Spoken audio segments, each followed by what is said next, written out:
This is Herschel Gordon Lewis. If you know who I am, God help you. If you don't know who I am, God help you.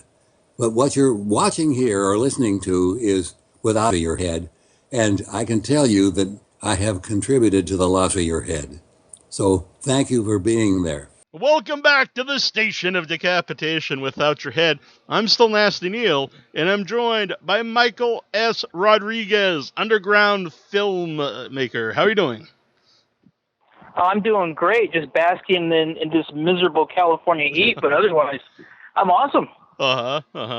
Now, we got a few movies to talk about today, but we're going to talk about right now the one you have coming out, Lake of Shadows, The Legend of Avocado Lake, because I really love that name. Oh, And oh, thank you. You know, it's I have to credit Tino Zamora for The Legend of Avocado Lake. This is pretty much his brainchild and a story, you know, of an actual lake named Avocado. So I give him the credit for that, and well, along with the base for the story of this, which is really really interesting, and we'll get into that right now too. yeah, so I heard it was either you or Tino mentioned that I think one of your fathers talked about the lake. And so, was there like a legend around it besides it being in a real lake, Avocado Lake? Yes. That happened to be Tino's father, who has a story or two about the lake and about some hazardous things that have happened around it. About a year ago, we've been working on this production for about a year, a little over a year, and I had shot the last segment of my anthology at Tino's house, and the bug bit him.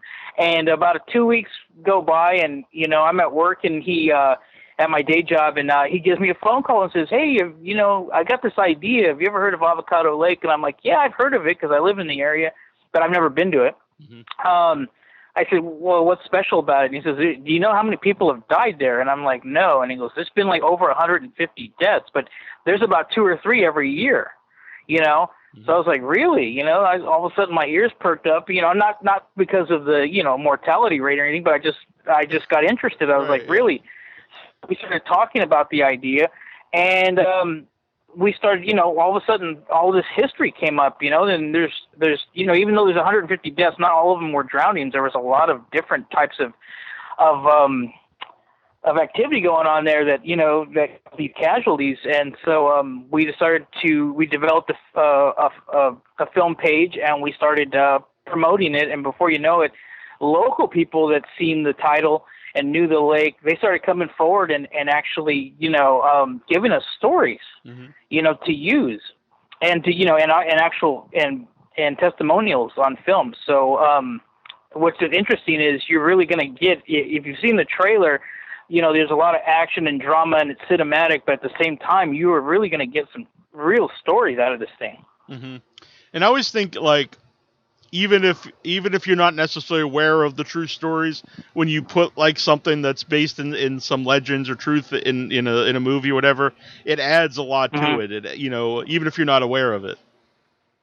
Oh, I know. And what's interesting is we just finished Principal about 3 weeks ago, and we actually shot in and on and around the lake, the actual lake. Mm-hmm. And I know in between takes we were resetting something. The guy gets in his kayak, he pulls up and he goes, "I'm not feeding your guys this way or your shots. So I'll be quiet." I'm like, "No." And then he's telling me, "Oh yeah, well when I was a kid, my dad found his decaying body around this bend here." And I'm like, "Wow, just people have these like stories." Yeah. And it's like,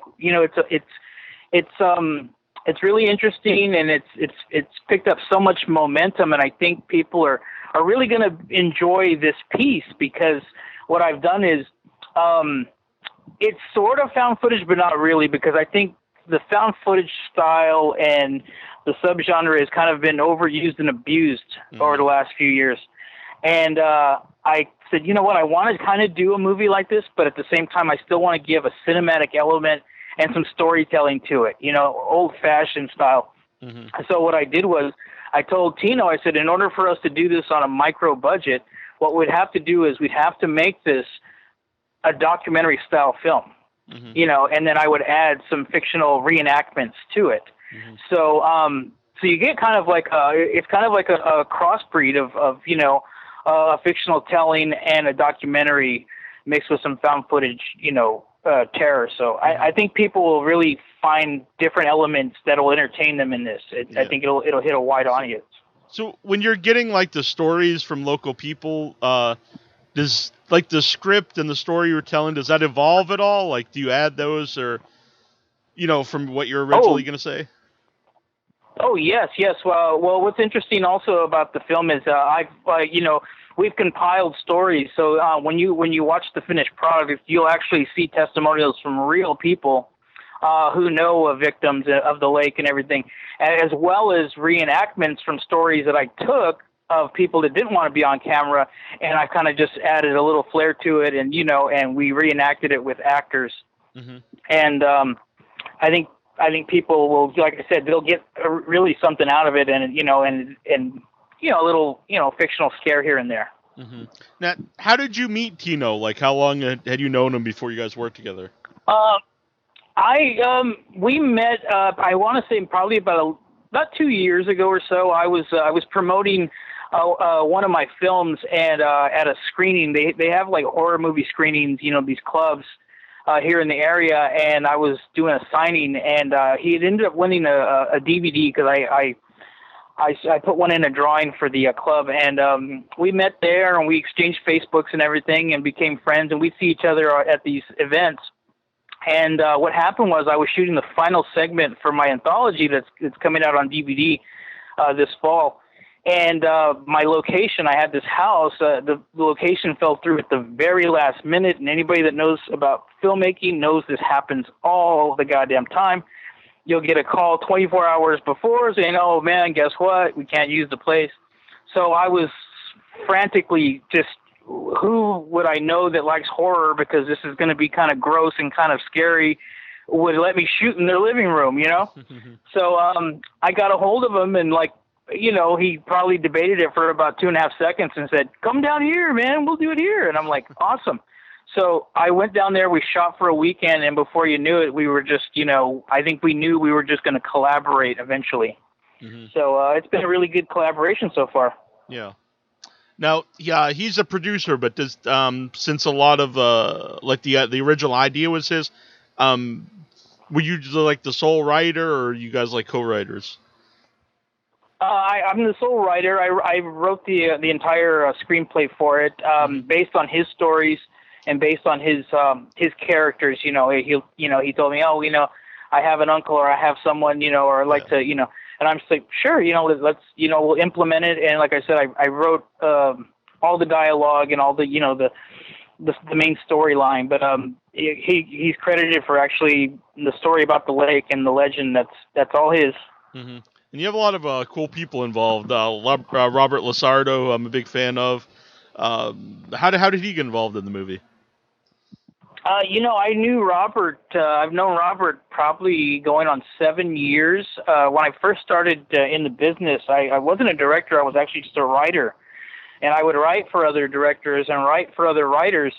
And I wrote a script, and it was getting shopped around. People were reading it, and he happened to get a hold of the script. And my email, it's always at the bottom of anything I write. So he contacted me, and this was before I had a Facebook. So we corresponded because he really did like my writing, and he enjoyed a character I wrote that he was interested in. So we would correspond and talk about it all the time and talk about different things. And when this came up, we were casting, and I had a few really good heavies in mind for, the character he was playing. And, things fall through because of, prior obligations and, conflicting schedules. So I was striking out a little bit. And for some reason, I was like, in the back of my head, I was like, wait a minute. I know Robert Lasardo. I've known him for a long time. So I told Tino, I said, you know what? I think we can get him on board for this project. So I reached out to him. I think I made a phone call. I mean, the minute I thought about him, I messaged him, and he called me right away, and we had this discussion about the lake. And when I told him about, the premise of the movie and the actual story behind it, he just was enthralled, and he was like, sign me up, let's do it. Mm-hmm. So, it was a year in the making. So we actually finished principal with him. So we shot the bulk of his scenes almost a month ago, 3 weeks ago, and he was great to work with, a real professional veteran. He came in there to work and did his job, and just an all around really, really cool guy. Yeah, and he always has a lot of presence on camera. Oh yeah, definitely, and he does make an impact in this movie. He plays a really, really good character. It's got a lot of range to it, and that's what he enjoyed about it. We spoke about it a few times at dinner, and he was like, I really love this character because it's not a brutish thug. It's more of a character that has a psychology about him. Mm-hmm. And like you said, is a really nice guy too. Which if people only see him in the movies, might think he is, well, he is a real badass, I think. But he's very soft-spoken, very intelligent, very nice guy. Oh yeah, definitely. And that's what I tell people too. He's probably one of the nicest guys you'd meet in the business, and you wouldn't think it by his his looks. But he is, really intelligent, well-spoken. I mean, just like you said, but a really awesome professional person to work with. Yeah. And Felissa Rose, who we just had on the show not too long ago, who was also in one of the anthology, well, actually the whole anthology of Last American Horror Show. Oh yeah. Felissa, she's a dear friend, a sweetheart. I met her almost a year ago on the set. Marv Bluval, who's also her co-star, he helped me cast her. He's best friends with her, and we were talking, and I said, I got this role for you. And Marv and I have been wanting to work for a couple of years. And I said, hey, is there any way? I hate doing this. I hate kind of chumming and saying, hey, can you, get this, or can you pull this for me, or, get this star? I said, is there any way you can get Felissa Rose to play, your opposite? And he's like, oh my God, you want Felissa? I'm like, yeah. And he goes, oh, I'll get her. So, he connected with her. We got her the script, and she agreed. And she came out, and I was just, working with her, and I worked with Tiffany Brooke Fest, who's in Circus of the Dead, and Marv, over the past 2 or 3 days. I just fell in love with everything they had going on, their chemistry on and off set. It was just a really chill, relaxed, film set, which I like to work in that kind of environment. And they were just so easygoing and so talented. And I was like, wow, I said, next thing I got coming, I'm going to put you in it. And maybe even after that, I'll put you in another one, because I just love working with these people, and they're just awesome. Yeah. And when you mentioned the documentary style, do you think also, you said doing like also cinematic things with it, that opens it up so you're not like restricted with only showing things that would be on camera for a reason, if that makes sense? Yeah. What I wanted to do is what's interesting is, found footage stuff has always been I think for the last few years has been overused and abused. And I go on Netflix and I'll look at a title of a movie the Bigfoot Files, or or something crazy, and it has pretty cool cover art, and I'll put it on, and right when I put it on, I get this shaky cam inside a car and everything else. And I thought to myself, and I'm like, right away, I'll give it about 5 minutes, and then I'll shut it off because I just can't. You know what I mean? There's I'm right with you. But go on. I said I'm right with you. I'm 100% with you. Yeah. Okay, cool. Yeah, and so, I really didn't want to go that route like everybody else does with that, strap a GoPro on somebody's head and make them run, And I thought to myself, well, I'll give a little element of that in it, but I'm a traditional filmmaker. I like traditional shots. I like, panning, and I like a crane coming down, ascending on a boat, and so I said, you know what, I'm going to give these people a mix. I'm going to give them, because the goal of the director is to sucker the audience in and keep them there for 90 minutes. So I said, I lose it after 5 minutes of shaky cam stuff. You know what I mean? Yeah. So I said, I'm going to start this movie dramatic. I'm going to start it with Felissa Rose giving this really dramatic monologue, and she's being interviewed sort of do you remember when Michael Jackson was being grilled by that one interviewer? I think his name was Bashir. He's a British guy. Mm-hmm. And he's really put Michael Jackson in the hot seat and was, really making him feel uncomfortable. And he's done that to a number of celebrities. But I start the movie like that, where Felissa Rose is in the hot seat and she loses her temper. And it's Phil's documentary style. Mm-hmm. And then we go to some cinematic things and some reenactments. So it's a really nice mix, I think. And it'll get you away from the monotony of, just that shaky cam stuff you get, with every Right. found footage movie you got now on Netflix or Hulu or whatever. Yeah, right. And shots of just the ground while people are running. And Right, yeah. So, like I said, I think it's going to be a nice little hybrid for people to enjoy, a little bit of a breath of fresh air from it. I mean, it is in the style of a documentary, and you do I have like these that people idea. going Mm-hmm. and trying to find something out about the lake, and I think everyone did just a really good job as far as the acting and and the crew and everything. The movie looks really, really nice and polished, so I'm happy with the product. Mm-hmm. And this is your first feature film, right? Yeah, well, yeah, technically it is. It's The something first that one I've that's shot shot as a consecutively as a feature. feature. Yeah.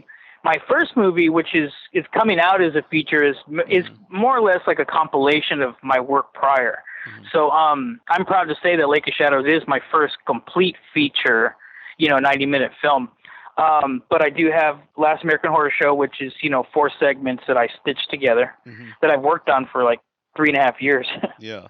Which honestly, that's always an idea that I thought people should do who make shorts. I always wonder why don't they put them together and put like a bookend like you did and make their own anthology. And so I thought it was a great idea. Plus all the shorts are really good. So it was just to me it's like should be kind of a no-brainer kind of idea, but I think it's also kind of a genius idea. Well, you know how it happened with me. It was funny how that happened because after I did the second one, which is I did Night of the Sea Monkey with Lynn Lowery first, and this was at a time where I had a few things fall through. I didn't know if I was going to stay in the business. I was a little leery because we all have these nightmare stories about bad investments or bad deals or things falling through. And I had gone through the ringer already, and I thought to myself, well, if I do one more thing, I have to prove myself. I have to actually get over that fence. And Night of the Sea Monkey was just something that just popped into my head like one night in like January, and 2 months later, I'd saved up my money, and I mean, it was solely every short in that anthology was financed through me, by any means possible. So I had this idea, wrote a 50-page script, narrowed it down, and ended up shooting it like 2 months later in Arizona. And after doing that, I really didn't know what to do. We put it on the film fest circuit, and it did phenomenally well. And it traveled throughout the states and different film festivals, kept winning. And it made me think, okay, was that my one shot? Was that my flash in the pan? You know what I mean? Was it, do I have anything else beyond that? So a year later, I carefully, planned it, and I said, I'm going to shoot a second one and see how it does, So I did the second one, and buzz was building before it was even shot, and then afterwards, I sent it out on the film fest. It did well. So around that time, I started thinking, well, wait a minute, okay, I think I got a knack for this. If I put another one together, maybe I can make this, this creep show that I've always wanted to make. I'm a big fan of anthologies myself. I am too. Yeah. I grew up on Twilight Zone Night Gallery, and I said, hey, let's just keep going. So I did a third one, and I did the wraparound and packaged it together. Yeah, and I like that idea, and I've a lot of times we'll have people on who make shorts, and I always wonder, what happens to them after they have their run in the festival, because you can't really sell like a 5-minute or even a 20-minute DVD, and so to me this was just like a perfect idea to make it into a feature. And I love anthologies, and they've kind of made a comeback in the last few years, so it's a really good idea. Yeah, I've always been a fan myself, like you, and I was like, everybody kept saying, cheering me on, saying, just finish it off and get that full anthology going, and I was like, now we got the momentum, let's get it done. So it was a 3.5-year process, but it was a wise choice because, it cost me over $20,000 to do it, and this was all done by myself. I didn't have any outside financing, and so in a strategic sense, financially, it worked out because 3.5 years in order for me to to finance these things, it took me that long to get these things going and to make them into quality shorts. I didn't want to just shoot something on a camcorder and and say, okay, here's here's another 15 minutes of this, Yeah. I wanted these to look nice. I wanted these to look, as though you watched a complete feature film that I shot in, 18 days. Mm-hmm. And of course, it probably took that long, but it took me 3.5 years, split up into, Right. Yeah. Yeah, when different someone productions. says they some over 3 years, it's usually not like that they're filming it every day for 3 years straight, Yeah, right. And Creepshow, that's actually the first VHS tape my mom ever bought me. It's, Really? one of my, Wow. one of my favorites. Yeah, I remember. You remember we're both probably children of the 70s and 80s, and I remember renting that. I had my grandmother rent it for me, and back then when you rented these mom and pop video stores, you had to put down a deposit of $70, $75 Right. to take the tape out of the store, and you had to write a check so that for them to keep it. For me to watch Creepshow that night, what grandparents do there, Yeah, because VHS tapes were not cheap then. I think she probably spent $70 for the VHS for me. I still have it in the original clamshell, but I did wear out the tape. Cool. It doesn't work anymore, but I still kept it because I like the clamshell. Oh yeah, and the sequel also, it was one of those ones. A lot of anthologies are hit and miss. So one or two of the stories in there may drag, but for some reason those two, I can't say much about the third Creepshow, but no. Those two actually, they all kind of all flowed and they all were entertaining, and there's something from my childhood that I always remember and I revisit quite a bit. Yeah, definitely for me. So in Lamb Feed, which we had Robert Mukes on a couple years ago, or maybe a year ago, and he actually talked a lot about it, and he brought up Night of the Sea Monkey, and right away I was like, oh, that sounds awesome, because like yourself, I grew up with sea monkeys, and so Lamb Feed was great. And I have a question: is there any story behind the name Wicker? Wicker.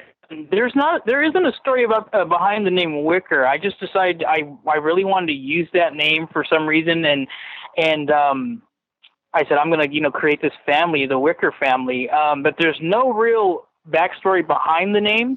It's just a name that I decided to go with. But there is a backstory behind the title of Lamb Feed. Oh.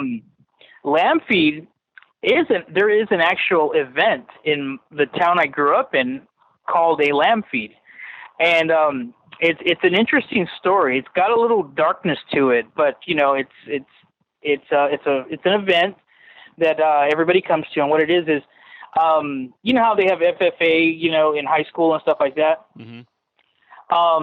The Future Farmers of America. Well, they raise these lambs, and they take them to like the fair, and they get these blue ribbons for them and everything like that.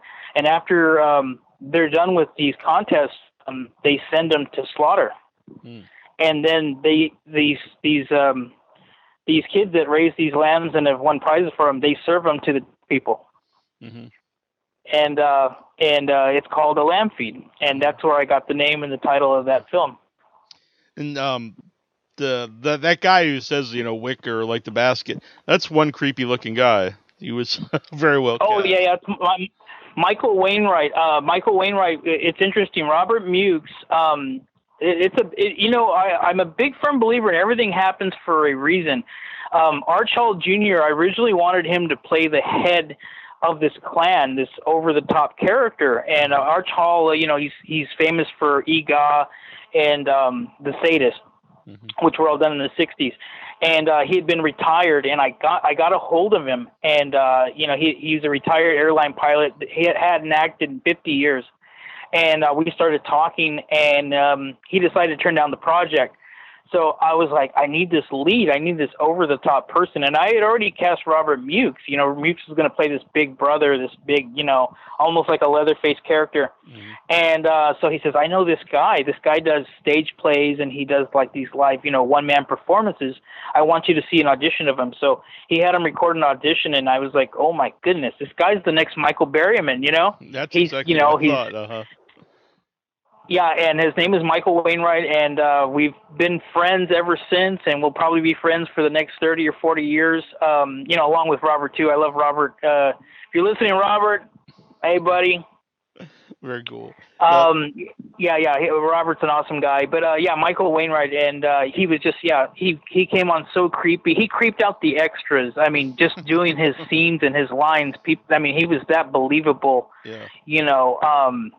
on set, not just what you see on film. I mean, it was just, wow, everybody was just mesmerized by him. Yeah, because when you do that over top stuff, like you mentioned, you can go over the top with it, and it could be kind of silly, but he has a believability to him, and it's just very creepy, and it totally works. Oh yeah, and I have future plans for him. I'm doing some pre-production stuff, and I'm bringing him back. I love working with him all the time. He's actually in Lake of Shadows. He's got he's got a couple scenes in there that they're really good and really intense. Mm-hmm. Now, I don't want to give away anything, but the gore and lamb feed, when I watch it, it kind of reminds me of some Herschel Gordon Lewis kind of stuff. Do you have any inspirations from H.G. Lewis movies? Yeah, definitely Maniacs and Blood Feast.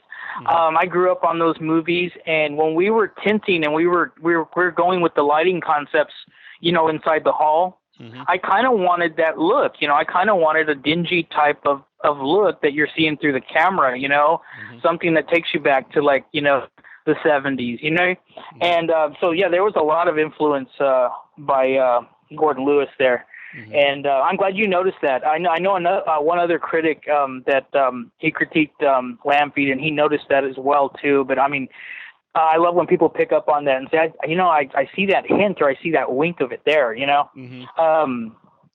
Nothing overbearing to where I'm shot for shot trying to plagiarize somebody. But mm-hmm. I'm glad people see there's like a little homage of something there. You know what I mean? Yeah. Definitely, lamb feed was there was a lot of inspiration there for that one. Mm-hmm. Yeah, I really like I said, I like 11 theologies anyway, but this one really worked, and also sometimes the bookend thing or the little theme that's in between all the stories doesn't work as well as the other ones, but this one was really set up well and was fun. It really keeps you want to find out how that gets paid off, by the end too. Oh, yeah, because, I was telling Felissa, and I think that's how we love clicking, because I love, I'm a real hands-on director, and I like to sit down and actually talk beyond the character and beyond the lines that they're reading.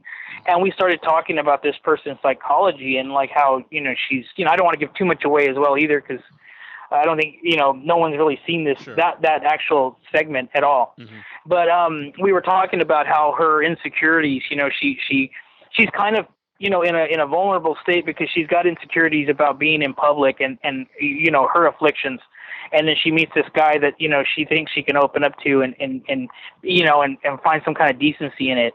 And it's interesting because, I did a lot of research as far as, about the character and, her affliction. There's, real, people that, have not to the extreme I did, but, mm-hmm. There's people out there that have, physical deformities and problems. And I did some research behind it to try to grasp a hold of the psychology. And I mean, I think Felissa Rose, she just did a really great job. And that could have played campy or cheesy, mm-hmm. but we definitely went for a more dramatic tone. Mm-hmm. And it worked, mm-hmm. Yeah, definitely. And I also like to see the Rotten Cotton sticker on the laptop. Oh, yeah. Well, it was Tino's house. We needed a prop, and he's a huge Rotten Cotton supporter. Uh-huh. And, we gave him a little plug there in the beginning, which was cool. Yeah. I'm wearing a Monster Squad shirt, actually, right now from Rotten Cotton. So. Awesome. Yeah. And, how about Night of the Sea Monkeys? Did you have sea monkeys as a kid? Yes, I did. Interesting story is a year before I wrote the script to that, I had in my one of my business partners. I was in Arizona, and where I shot Sea Monkey, and we had this real bad meeting, and everything fell through on this project. So we went to a bar, and we're sitting there having a few, and I said, I said, I'd really like to do. I'd like to do like those mock trailers that they show in the grind. Remember the Grindhouse Tarantino Robert Rodriguez movies? Mm-hmm. You know how they had those mock trailers for those movies, like directed by Rob Zombie and Eli Roth. I said, I'd love to do like a mock trailer about sea monkeys. And he's all, what? Yeah. I go, I'd like to do this real 70s kind of sleazy, trailer about these sea monkeys. Because I go, when I was a kid, my mom would buy them and they'd live for about a week and then she'd dump them on the grass. I go, I'd sit there in bed and I look peeking through my window, wondering if they were just going to absorb into the ground and grow or something, and become something worse. And, that always stuck in my mind. I had that kind of vision in my head for like 30 years.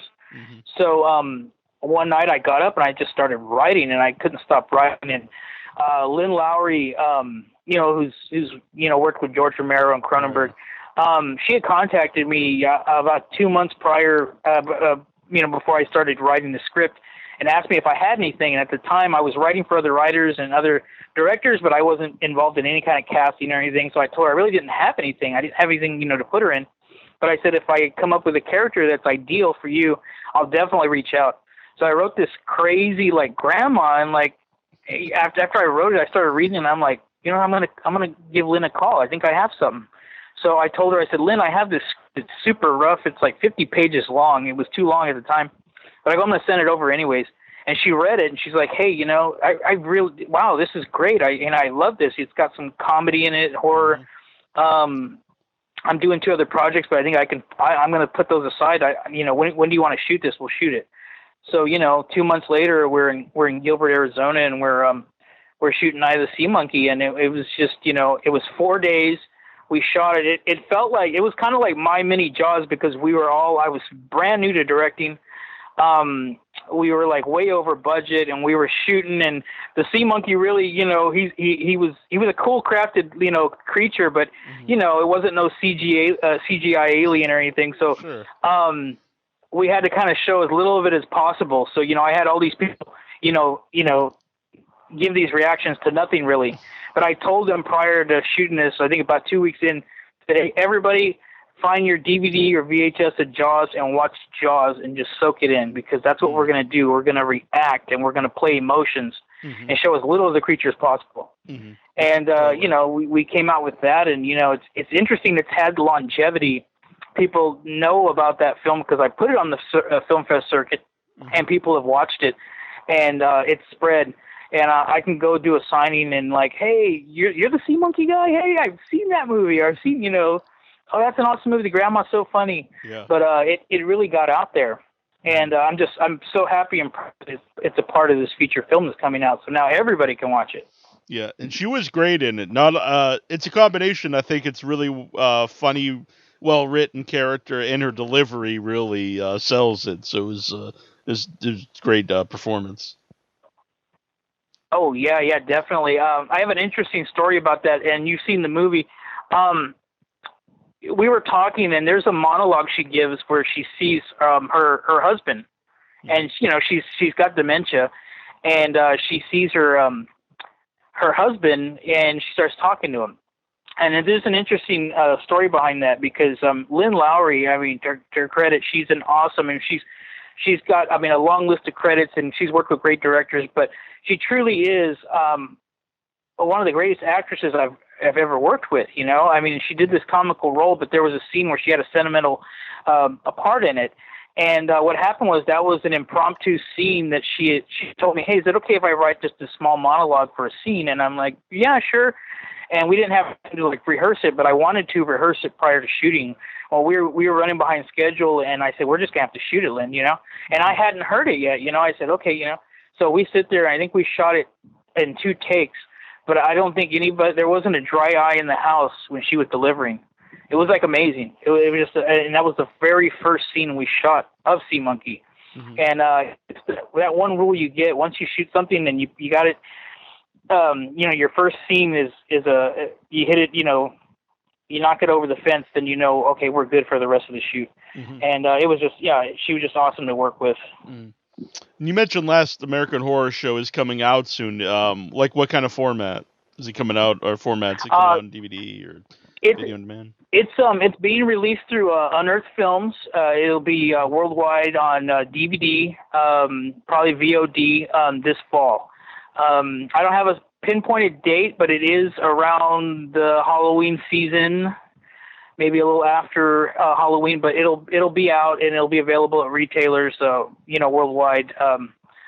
And I'm excited. For that to get out there and more people to watch it and enjoy it. Definitely. Do you have any specials on the DVD Blu-ray release?